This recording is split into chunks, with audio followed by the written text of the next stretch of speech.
दोस्तों, नमस्कार। देवभूमि एजुकेशन उत्तराखंड में आप सभी का स्वागत है। आज है डेट 26 जून 2023 और स्वागत आपका डीयू एग्ज़ाम न्यूज़ में। मानचित्रकार प्रारूपकार के लिए आवेदन 13 तक आवेदन की तिथि बढ़ाई गई। उत्तराखंड लोक सेवा आयोग द्वारा बढ़ाई गई तिथि। उत्तराखंड लोक सेवा आयोग ने मानचित्रकार प्रारूपकार ड्राफ्टमैन भर्ती के लिए आवेदन की अंतिम तिथि बढ़ा दी है और 13 जुलाई तक आवेदन सभी अभ्यर्थी कर सकते हैं। आयोग के प्रभारी सचिव अवधेश कुमार के मुताबिक मानचित्रकार प्रारूपकार भर्ती के आवेदन की अंतिम तिथि 19 जून थी और ये बढ़ाकर अब 13 जुलाई कर दी गई है। पीडब्ल्यूडी की ओर से देरी के कारण इसमें ये निर्णय लिया गया है। वन दरोगा शारीरिक माप जोग परीक्षा स्थगित की गई। अधीनस्थ सेवा चयन आयोग द्वारा वन दरोगा भर्ती परीक्षा का रिजल्ट जारी करने के बाद अब शारीरिक दक्षता परीक्षा स्थगित कर दी है। नेक्स्ट अपडेट है, पीएम मोदी को ऑर्डर ऑफ द नील मिस्र का सर्वोच्च सम्मान दिया गया। राष्ट्रपति अब्दुल फतह अल सीसी ने पहनाया कॉलर और मोदी बोले यह भारत और हमारी जनता के प्रति उनका स्नेह है। प्रधानमंत्री नरेंद्र मोदी को मिस्र के सर्वोच्च सम्मान ऑर्डर ऑफ द नील से नवाजा गया। मिस्र के राष्ट्रपति अब्दुल फतह अल सीसी ने रविवार को उन्हें यह सम्मान दिया गया। पीएम मोदी ने इस सम्मान के लिए मिस्र की सरकार और जनता को धन्यवाद ज्ञापित किया। उन्होंने कहा कि यह भारत और हमारी जनता के प्रति उनका स्नेह और गर्मजोशी को दिखाता है। विदेश मंत्रालय के प्रवक्ता अरिंदम बागची ने इसे भारत और चीन के बीच स्थायी मित्रता का प्रमाण बताया। 1915 में शुरू हुआ ऑर्डर ऑफ द नील सम्मान ऐसे राष्ट्राध्यक्षों, राजकुमारों और उपराष्ट्रपतियों को प्रदान किया जाता है जो मिस्र और मानवता की अप्रतिम सेवा करते हैं। शुद्ध सोने का बना है कॉलर। ऑर्डर ऑफ द नील शुद्ध सोने का बना हुआ है। इसमें 3 वर्गाकार स्वर्ण इकाइयाँ होती हैं और पहली इकाई बुराइयों के खिलाफ राज्य की रक्षा का विचार दिखाती है, दूसरी नील द्वारा लाई गई समृद्धि और खुशी, तीसरी धन धीरज को प्रदर्शित करती है। तीनों इकाइयाँ फिरोजा व मणिक से सजे सोने के फूल के जरिए परस्पर जुड़ी हैं। 13 देश कर चुके हैं पीएम मोदी को सम्मानित। मिस्र 13वां देश है जिसने पीएम मोदी को अपना सर्वोच्च सम्मान प्रदान किया। पहला जो है सऊदी अरब, दूसरा अफगानिस्तान, तीसरा फ़लस्तीन और यूएई, रूस, मालदीव, बहरीन, अमेरिका, रिपब्लिक और Palau, Bhutan, Fiji, Papua New Guinea सर्वोच्च सम्मान से नवाजा जा चुका है। गृह मंत्री अमित शाह ने कहा कि प्राइम मिनिस्टर अकेले भारतीय हैं जिन्होंने दूसरे देशों से इतने सम्मानित। तो ये 13 देश प्रधानमंत्री मोदी को सम्मानित कर चुके हैं। पहला देश है सऊदी अरब।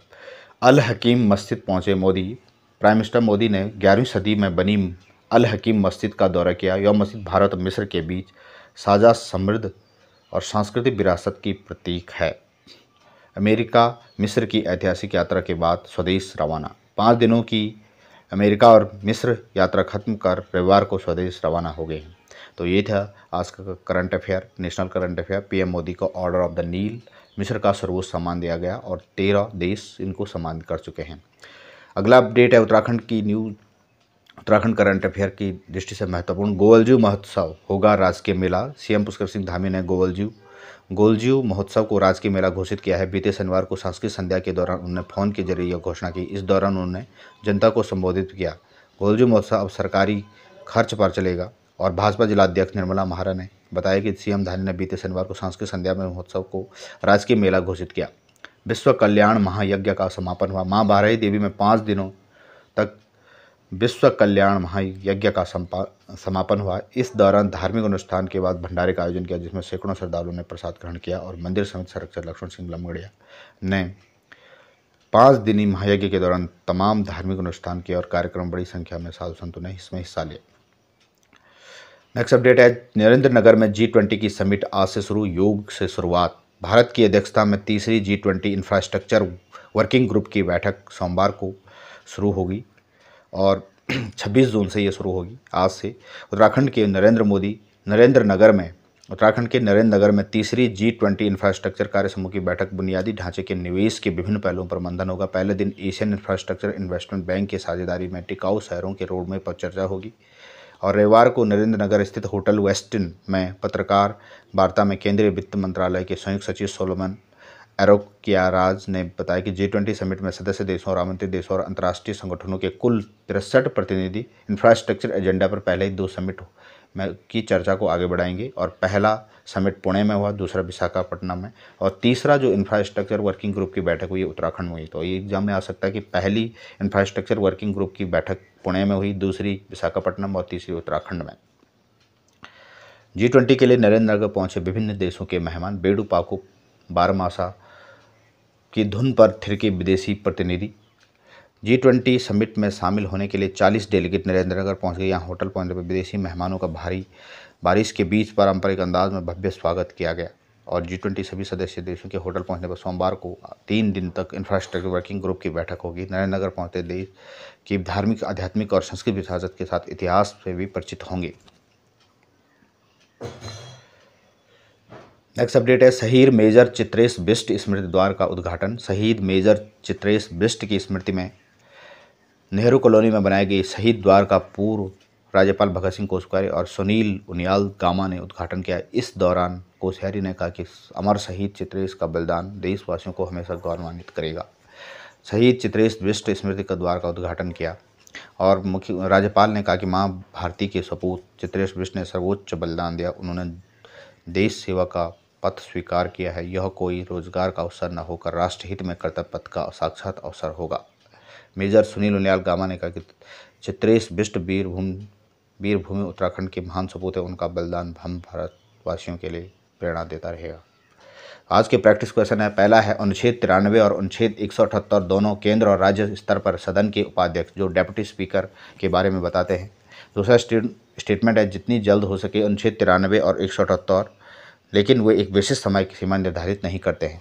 तो यहाँ पे दोनों स्टेटमेंट राइट हो जाएंगी। ये लोकसभा स्पीकर जो होता है हमारा केंद्र में अनुच्छेद 93 के अंतर्गत इनकी नियुक्ति होती है और अनुच्छेद 178 में राज्य में डेप्यूटी स्पीकर की नियुक्ति होती है। इसका राइट आंसर ऑप्शन सी हो जाएगा। नेक्स्ट क्वेश्चन है वुमेन 20 की आधिकारिक घोषणा G20 समूह 2015 में तुर्की की अध्यक्षता में हुई थी और वुमेन 20 का प्राथमिक उद्देश्य महिला सशक्तिकरण, महिलाओं के अधिकारों की वकालत करना, समाज में महिलाओं की आवाज़ उठाना। तो दोनों स्टेटमेंट यहाँ पे राइट हो जाएंगे। और यहाँ पे जो W20 का जो ऑफिशियल इंगेजमेंट ग्रुप बना था, ये बना था जब G20 की समिट 2015 तुर्की में हुई थी। तो इसमें इस समय W20 का कंसेप्ट आया था। जानवरों को कानूनी अधिकार देने वाला विश्व का पहला देश कौन बना है? तो ये बना है आपका इक्वाडोर। दूसरा क्वेश्चन है सिपरी के संदर्भ में स्टॉकहोम जो रिपोर्ट ये आई है, इसके संबंध में ये स्टेटमेंट दिए गए। 1966 में इसकी स्थापना हुई। यह स्वतंत्र अंतर्राष्ट्रीय संस्थान है जो संघर्ष, आयुध, शस्त्र नियंत्रण और निरस्त्रीकरण के अनुसंधान के लिए समर्पित है। तो इसका ऑप्शन सी राइट आंसर हो जाएगा। नेक्स्ट क्वेश्चन है नमस्ते स्कीम किस मंत्रालय द्वारा योजना शुरू की गई थी? नमस्ते योजना आवास एवं शहरी मंत्रालय और सामाजिक न्याय अधिकारिता मंत्रालय, ministry of housing and urban affair and ministry of social justice empowerment. Both option A and B इसका करेक्ट आंसर हो जाएगा। ये थी वीडियो आज की। Thanks for watching video. नमस्ते। जल्द मिलते हैं नई वीडियो, नई इन्फॉर्मेशन के साथ।